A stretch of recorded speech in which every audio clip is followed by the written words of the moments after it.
मित्रों, भगवान शिव के बारे में कहा जाता है कि भगवान शिव त्रिलोक के आदि और अंत के देवता हैं, जिनके सामने संपूर्ण ब्रह्मांड की शक्तियां असफल हो जाती हैं। लेकिन क्या आपको पता है कि भगवान शिव का जन्म कैसे हुआ था, उनकी माता कौन थी और उनके पिता का क्या नाम था? भगवान शिव ने किससे अपनी शिक्षा प्राप्त की और किस किस को शिक्षा का दान दिया था?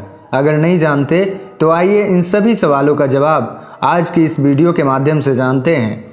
शिव पुराण के अनुसार भगवान शिव को स्वयंभू माना जाता है, जिसका मतलब है कि भगवान शिव का जन्म स्वयं ही हुआ था। शिव पुराण के अनुसार एक बात तो साफ है कि भगवान शिव के ना ही कोई माता है और ना ही कोई पिता है। इसी कारण से भगवान शिव पंच तत्वों से भी परे हैं, जिस कारण भगवान शिव जन्म मृत्यु के चक्र से परे हैं।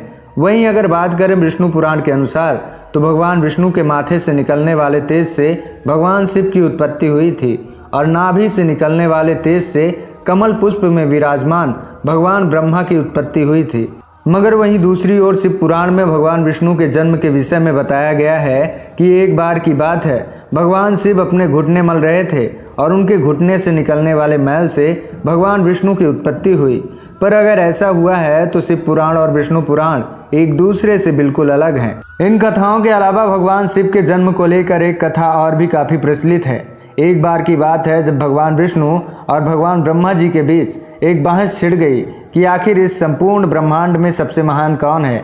और जब भगवान ब्रह्मा और भगवान विष्णु इस बात को लेकर बहस कर रहे थे, तब भगवान शिव एक जलते हुए खंभे के रूप में उनके बीच आए थे। लेकिन भगवान शिव के इस रहस्य को भगवान विष्णु और भगवान ब्रह्मा नहीं समझ पाए थे। तब एक अदृश्य आवाज आई कि जो भी इस खंभे का छोर ढूंढ लेगा वही सबसे महान कहलाएगा। ऐसा सुनते ही ब्रह्मा जी उस खंभे के ऊपरी छोर की तरफ उस छोर का अंत ढूंढने के लिए निकल गए। वहीं विष्णु जी भी खंभे के निचले हिस्से की तरफ खंभे के आखिरी छोर को ढूंढने के लिए निकल गए। बहुत समय तक खोजने के बाद भी भगवान विष्णु और ब्रह्मा जी को खंभे का छोर नहीं मिला और दोनों हार मानकर वापस आ गए। जिसके बाद भगवान शिव अपने असली रूप में आए और जिसके बाद भगवान विष्णु और ब्रह्मा जी ने यह मान लिया कि भगवान शिव ही सबसे महान और सर्वशक्तिशाली हैं। भगवान शिव से बड़ी शक्ति संपूर्ण ब्रह्मांड में कोई नहीं है।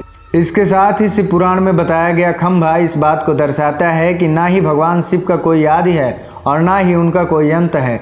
और एक तो सबसे बड़ा उदाहरण यही है कि भगवान शिव को स्वयंभू कहा जाता है। अब आइए एक और पौराणिक कथा की ओर चलते हैं जो काफी प्रसिद्ध है। तो आइए जानते हैं कि किस प्रकार भगवान शिव ने ब्रह्मा जी के पुत्र के रूप में जन्म लिया था। विष्णु पुराण के अनुसार जब संपूर्ण ब्रह्मांड जलमग्न था, तब भगवान विष्णु के अलावा कोई भी जीव इस संपूर्ण चराचर में नहीं था। सिर्फ भगवान विष्णु ही इस जलमग्न ब्रह्मांड में शेष शैया पर विश्राम कर रहे थे।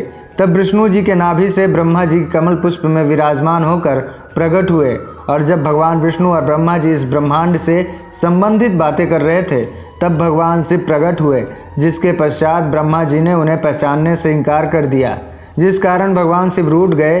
तब भगवान विष्णु ब्रह्मा जी को दिव्य दृष्टि प्रदान कर ब्रह्मा जी को भगवान शिव की याद दिलाई, जिसके बाद ब्रह्मा जी को अपनी गलती का एहसास हुआ और भगवान शिव से अपनी गलती के लिए क्षमा मांगे और भगवान शिव से अपने पुत्र रूप में जन्म लेने का आग्रह कर आशीर्वाद प्राप्त किए। जिस कारण ब्रह्मा जी का आग्रह स्वीकार करते हुए भगवान शिव ने उन्हें ये आशीर्वाद दिया। जब ब्रह्मा जी ने सृष्टि की रचना शुरू की तो उन्हें एक बालक की आवश्यकता पड़ी और तब उन्हें भगवान शिव का आशीर्वाद ध्यान आया, जिसके लिए ब्रह्मा जी ने तपस्या की और भगवान शिव रोते हुए ब्रह्मा जी की गोद में प्रकट हुए और यही भगवान शिव का एकमात्र बाल रूप माना जाता है। जब भगवान ब्रह्मा जी ने उनके रोने का कारण पूछा तो उन्होंने ब्रह्मा जी से कहा कि उनका कोई नाम नहीं है।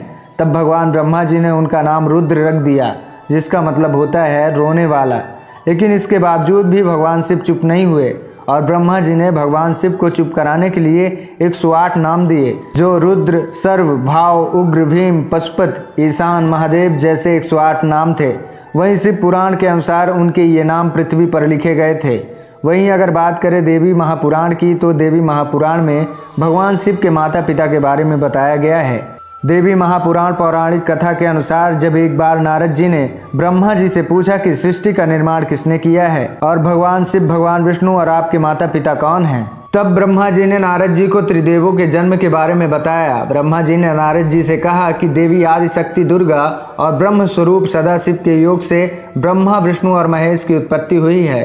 इस कारण आदि शक्ति माँ दुर्गा और ब्रह्म स्वरूप भगवान सदाशिव ही हमारे माता पिता हैं। वहीं देवी भागवत पुराण में भी विष्णु जी एवं ब्रह्मा जी के बीच एक मतभेद का वर्णन किया गया है। एक बार ब्रह्मा जी एवं विष्णु जी में झगड़ा हुआ और ब्रह्मा जी ने कहा कि सृष्टि की रचना मैंने की है और मैं ही प्रजापिता हूँ, जिसके जवाब में विष्णु जी ने कहा कि मैं आपका पिता हूँ क्योंकि आप मेरे नाभि से उत्पन्न कमल से पैदा हुए हैं। इस तरह ब्रह्मा जी और विष्णु जी के बीच झगड़ा बढ़ता गया। तब सदाशिव भगवान वहां आकर दोनों के बीच सुलह कराते हुए कहा कि मैंने ही आप दोनों को उत्पन्न किया है और सृष्टि निर्माण का अलग अलग काम सौंपा है। इसी प्रकार मैंने रुद्र को संहार का कार्य सौंपा है। इसके साथ ही भगवान सदाशिव ने कहा कि मेरे 5 मुख है। पहले मुख से आकार, दूसरे मुख से ओकार, तीसरे मुख से मुकार, चौथे मुख से बिंदु और 5वें मुख से नाद प्रकट हुए हैं और इन्हीं 5 शब्दों को मिलाकर ओम बनता है। भगवान सदाशिव के इतना कहते ही भगवान विष्णु और ब्रह्मा जी ये समझ गए कि भगवान शिव ही सर्वव्यापी और सर्वशक्तिमान हैं। भगवान शिव की इन कथाओं के अलावा एक और जो सवाल है कि आखिर भगवान शिव किस से शिक्षा प्राप्त की और उनके गुरु कौन थे। अब अगर भगवान शिव के गुरु और शिक्षा की बात करें तो पुराणों के मुताबिक भगवान शिव ही इस जगत के गुरु हैं और भगवान शिव ने ही गुरु शिष्य परंपरा की नींव रखी। लेकिन अगर सवाल आता है कि भगवान शिव किसके गुरु थे, तो हिंदू धर्म के गुरु कहते हैं कि भगवान शिव और ब्रह्मा जी इस संसार के प्रथम गुरु थे। जहाँ ब्रह्मा जी ने सर्वप्रथम अपने मानस पुत्रों को शिक्षा प्रदान की थी, वहीं भगवान शिव ने उन 7 ऋषियों को शिक्षा प्रदान की थी जिन्हें आज के समय में सप्त ऋषियों का दर्जा प्राप्त है। तो मित्रों, ये रहे पुराणों के अनुसार भगवान शिव के जन्म से जुड़े कुछ रोचक तथ्य। मिलते हैं फिर एक पौराणिक कथा के साथ। हर हर महादेव।